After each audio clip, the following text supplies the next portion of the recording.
Lucy Letby. Lucy Letby. Lucy Letby. Lucy Letby. The 33-year-old former nurse from the Countess of Chester Hospital has recently been sentenced to a rare whole life order. Letby has established herself at the epicentre of one of the darkest periods in the history of the NHS. But who is Lucy Letby? What did she do? And why did she do it? To understand how it is we got here, we need to roll the clock back to the 3rd of July 2018, when the public first became aware of Lucy Letby. Letby, aged 33, was originally born in Herefordshire in 1990, but moved to Chester for university, where after a couple of stints at other hospitals and a nursing home, she then, in January 2012, began work at the Countess of Chester Hospital and worked as a nurse on the neonatal unit until 2016, when she was moved away from the unit and onto clerical duties due to concerns from the hospital staff. Letby remained on clerical duties between 2016 and 2018, when she was first arrested. The arrest was the culmination of an almost 7-year ordeal, consisting of a 10-month trial stemming from a 6-year police investigation, which eventually, on August the 18th, 2023, resulted in Letby being handed a whole life order. This ruling means without a doubt she will die within prison walls, making her one of just 4 women to ever receive such a sentence in the history of British criminal law. Letby now has the infamous privilege of joining the ranks of female serial killers Myra Hindley, one of the Moors murderers, Joanna Dennehy, the spree killer, and Rosemary West, wife of Fred West, who all share the same sentence. Letby was first arrested on the 3rd of July 2018, then again twice more between 2018 and 2020 on further charges. Oh, Lucy, is it? Yes. Hello, my name's Chester, please. Look, it's step in 2 seconds. Yes. Yeah, thank you. Yeah, not a problem.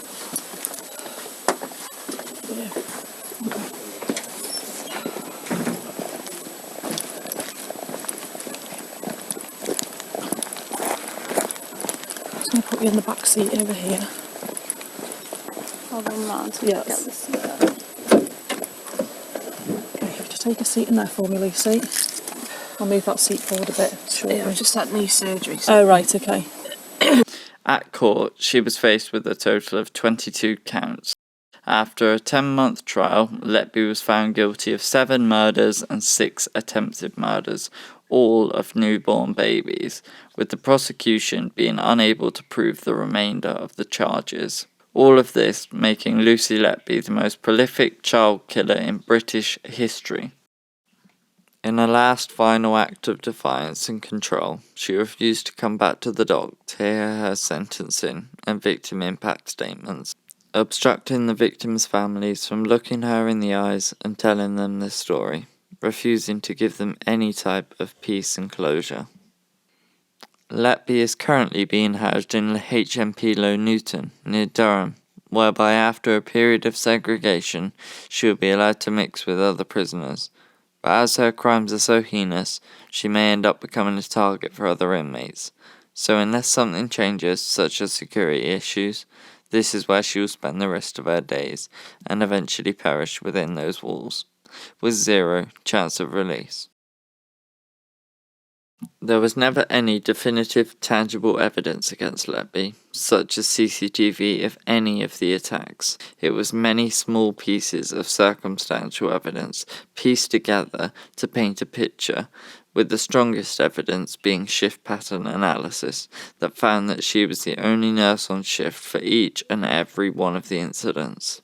Further evidence was found when the police raided both Letby and her parents' house in 2018, such as a large number of handwritten notes, scribbles, and patient records. These all added to the circumstantial evidence and really did not do her defence any favours, whilst at the same time being extremely interesting to analyse from the psychological standpoint, giving you a peek into her state of mind at the time of the incidents. Now let's take a dive into the notes. Some have been censored for legal reasons, and we also do not have full context of the notes. But it is clear to see from what is available that she was definitely experiencing some obsessive and troubled thoughts.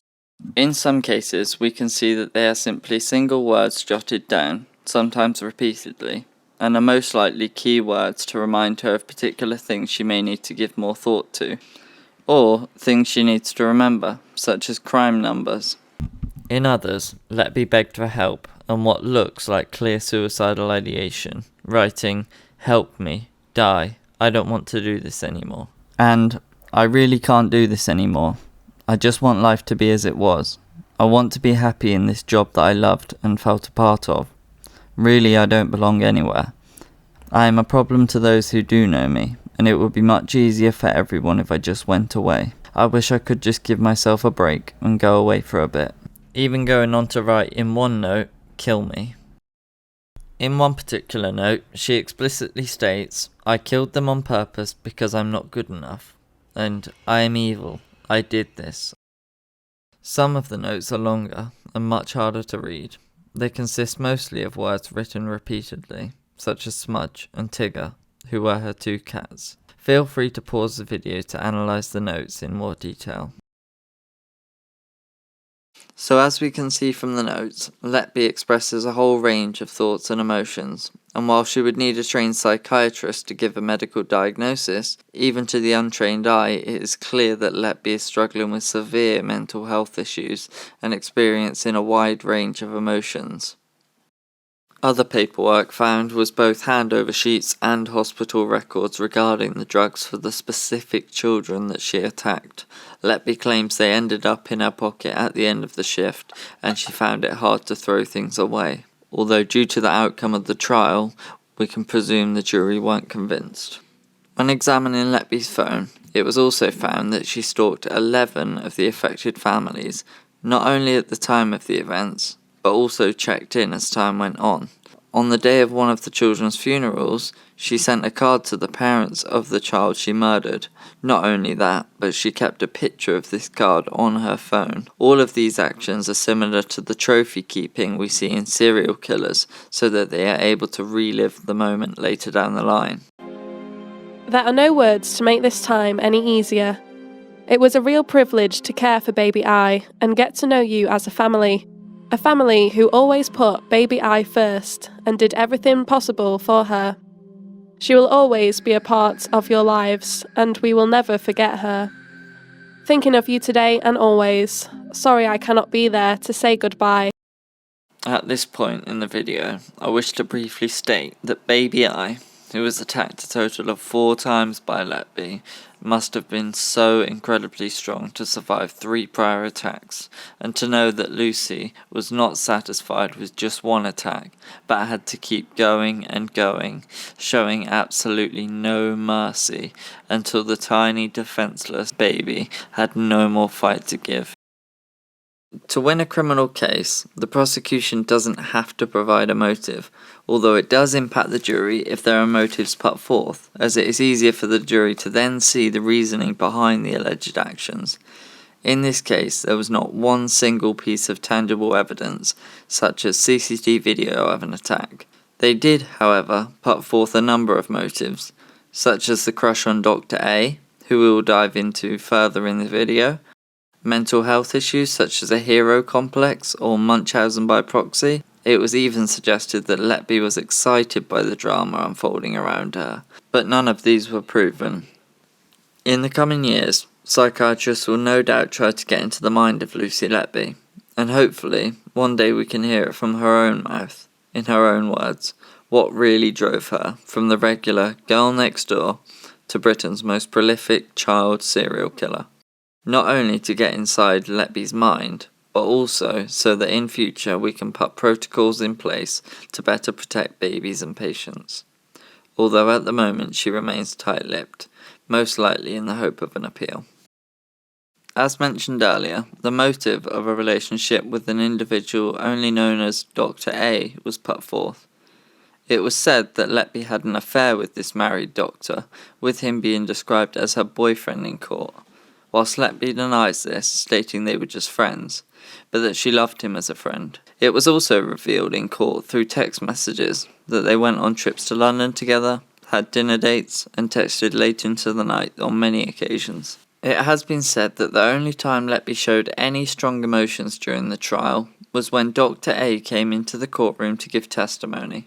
The theory was that if and when she attacked these babies, this particular doctor would often respond, therefore giving Letby a pretext to have FaceTime with him, then later giving her an excuse to communicate with him under that same pretext. It should, however, be mentioned that whilst this seems like a fitting motive, it was also revealed that Letby had already started killing babies prior to Dr. A even starting work at the Countess of Chester Hospital, so that doesn't fully explain this motive. So what methods did she use? Her modus operandi changed over time, presumably to stop colleagues becoming overly suspicious. If each of the incidents were caused by the same method, it would raise red flags far quicker. She had 3 primary methods of attack, and it was clear that she used her medical knowledge and training to find ways that would be less detectable. Her primary go-to was an injection of air through an intravenous IV line, or a nasal gastric tube, in order to create an air embolism within the blood, which when reached the brain or heart would induce extreme illness, often leading to death. A secondary method was to use massive doses of insulin to effectively overdose the patient, although a flaw with this method is that tests can show whether or not the insulin was made in the body or if it was a synthetic insulin. Her third method of attack was to simply use milk. Some of the babies were so premature that they were only around 1 pound in weight and around the size of your palm. All she had to do was successively feed them regular baby milk. In turn, that would put pressure on their diaphragm, reducing the baby's ability to breathe correctly, leading to a lack of oxygen and eventually death. Some of Letby's victims were only a single or a couple of days old, and harming such precious beings goes against not only her education and training as a nurse, but it's also against every single one of our human instincts, especially for a female. Where was her maternal instincts during these attacks? It's hard to understand why someone who's given the trust and also been trained to care for vulnerable patients would abuse that trust, would abuse all the responsibility of having vulnerable patients dependent on you and actually try to harm them. I can't begin to imagine why someone would do that, what motives they'd have for doing that. A crucial aspect to this case is that it could have been stopped far, far earlier if management had actually listened to the doctors and consultants. The first red flags were raised by Dr. Ravi Jairam and Dr. Stephen Brewery. Then by June 2016, consultants had met with management several times to voice their concerns, yet whistleblowers were effectively ignored and no action was taken to address their concerns. It is thought that management didn't want to address the problem due to the optics of the situation, and how addressing this situation could result in reputational damage to the hospital. And today we've also been speaking to one of those consultants who raised suspicion, John Gibbs, a consultant on the neonatal ward, who raised suspicions in 2015 to hospital bosses. Speaking to Sky News earlier today, this is what he said. Once we realised, we had great concerns about Lucy Letby and she was removed from the neonatal unit, why did it take 11 months for the police to then be called in? But that's something that we paediatricians have to look at for why we didn't stop her earlier, but also the managers need to answer for why it took so long for the police to come in. If something like this, hopefully not on the same scale, ever was to happen again, we need to learn lessons for how long it took in this particular case to see could it be done better in the future. In June 2016, there were several deaths in very quick succession of babies that we really, similar to some of the other babies, were doing very well. That the risk of them dying was small. We were expecting them to go home, and suddenly, one after another, they died. And that really worried us. And at that point, we felt something drastic had to be done to protect the babies on the unit. It was unexpected. And unexplained are 2 words they don't deal with in neonatal medicine.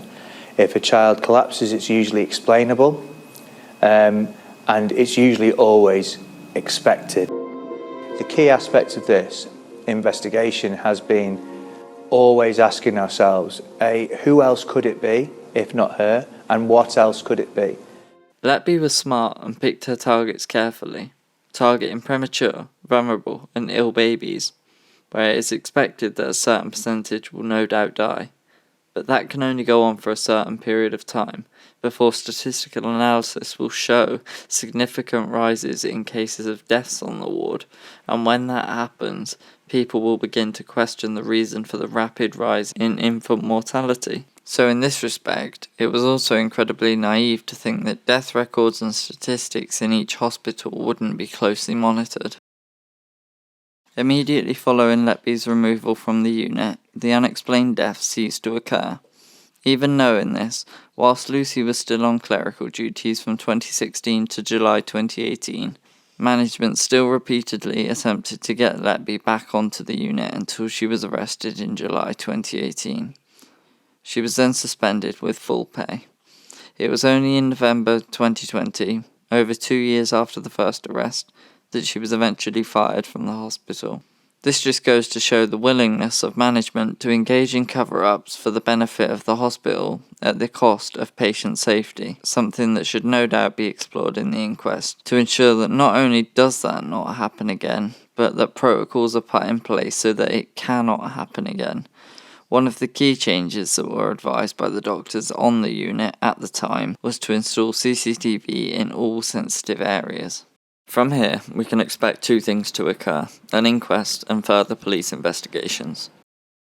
The inquest will most likely explore hospital failings and how situations like this can be prevented in the future, so that hopefully we can see some real legislative and procedural change from this. It will also most definitely examine how reputable whistleblowers, such as doctors and consultants, were ignored and claims continuously swept under the rug by management. The police investigation will likely explore whether or not there are any more cases for Letby to answer for. It has been suggested that there are potentially up to 30 more victims, not only from the Countess of Chester Hospital, but the 3-year period of employment prior to that. Without a confession, it is likely we will never know the true extent of her crimes. There could be many more babies that the police are just not able to prosecute due to lack of evidence. One final point I wish to cover that I found interesting is that we have these pre-existing notions in our mind of the stereotypes of the type of people that we believe commit heinous actions such as these. A white, blonde woman in her 30s with a steady career, a rounded social life, with caring parents is not the first image that comes to our head when imagining a serial killer. She is the complete antithesis of how a child serial killer is portrayed in society. Yet this woman managed to do what other serial killers could not achieve in terms of the number of victims. This definitely shows us that stereotypes are often incorrect, and that we all fall into these traps, including investigators, and that we need to remain open-minded, as it just goes to show anyone can become a murderer. I must briefly note, however, that some studies I came across whilst researching this piece have said that Letby actually does fit the profile of a female serial killer relatively well. With one study summarising, they found that female serial killers are statistically, quote, probably white, married at least once, maybe multiple times. She's probably in her 20s or 30s, likely middle class, a Christian, displays at least average intelligence and has average or above average attractiveness. Female's primary means of murder are poisons. The people familiar to her are most at risk, especially children, the ill, and the elderly. Another one of the key aspects was that they found that almost 40% of female serial killers are caregivers in some capacity, which is a terrifying statistic. Whilst Letby doesn't fit every one of these characteristics, she certainly fits into the majority. Whilst making this piece, I've often wondered what Lucy was thinking and feeling when staring into the parents' eyes, just moments after knowingly and intentionally murdering their newborn babies, even consoling the parents of the victims, which I can only begin to imagine the feeling of betrayal that caused for those involved. I ask myself, what is it inside someone that is so evil that they can not only attack a victim, but then stick around to watch the family's reaction, watching them collapse and break down on one of the worst moments of their lives. To witness that, and then repeat it again and again, over a dozen times at least, can surely only mean that she gains some internal satisfaction from that. So what happens now? As mentioned previous, the police are continuing to investigate. so we could see further charges down the road. We shall also wait to see the results of the inquest, and from that, I sincerely hope that some real regulatory change occurs, so we don't have to experience another tragedy such as this. As this is not the first, and without change, it definitely will not be the last. And these were real people's sons and daughters, nephews and nieces, grandsons and granddaughters. It could have been any one of our family members, so we all have an interest to see change. I hope all of the victims rest in peace. Thank you for watching.